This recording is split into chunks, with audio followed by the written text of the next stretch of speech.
ಗದ್ಯ ಪದ್ಯ ಅಕಾರಾದಿ ಕ್ಷಕಾರ ಪರ್ಯಂತ ಯಾವುದೇ ಕವನ ಶ್ಲೋಕಗಳಿದ್ದರು, ಗ್ರಂಥಗಳಿದ್ದರು, ಪುಸ್ತಕಗಳಿದ್ದರು, ಪುಟಗಳಿದ್ದರು, ಅದಕ್ಕೆಲ್ಲವೂ ಕೂಡ ಮೂಲ ಗುರು ವೇದವ್ಯಾಸ ದೇವರು.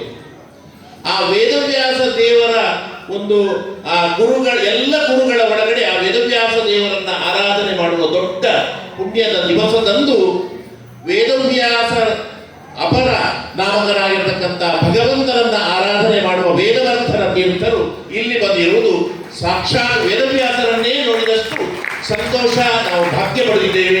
ಇಲ್ಲಿಯ ಮುಲುಂದಿನ ಜನರು ಡಾಕ್ಟರ್ ಸತ್ಯಪ್ರಕಾಶ್ ನಿಮ್ಮೆಲ್ಲ ಗ್ರೂಪು, ಮುಖ್ಯವಾಗಿ ಆಚಾರ್ಯರು, ಇವರೆಲ್ಲ ನಾವೆಲ್ಲ ಶಿಷ್ಯರು ಎಲ್ಲರೂ ಕೂಡ ಖಂಡಿತವಾಗಿ ಇವತ್ತು ಬಹಳ ಭಾಗ್ಯವಂತರು.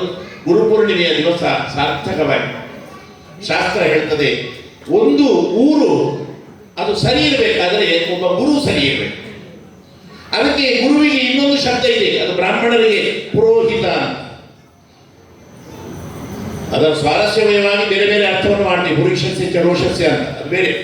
ಆದರೆ ಇಡೀ ಪುರಕ್ಕೆ ಹಿತವನ್ನ ಬಯಸುವ ಅವರಿಗೆ ಇವತ್ತು ಪೂಜೆ, ಅವರೊಳಗಡೆ ಭಗವಂತ ಪುರ, ಈ ಪುರವನ್ನ ಸೃಷ್ಟಿ ಮಾಡಿರ್ತಕ್ಕಂಥ ಪುರಕ್ಕೆ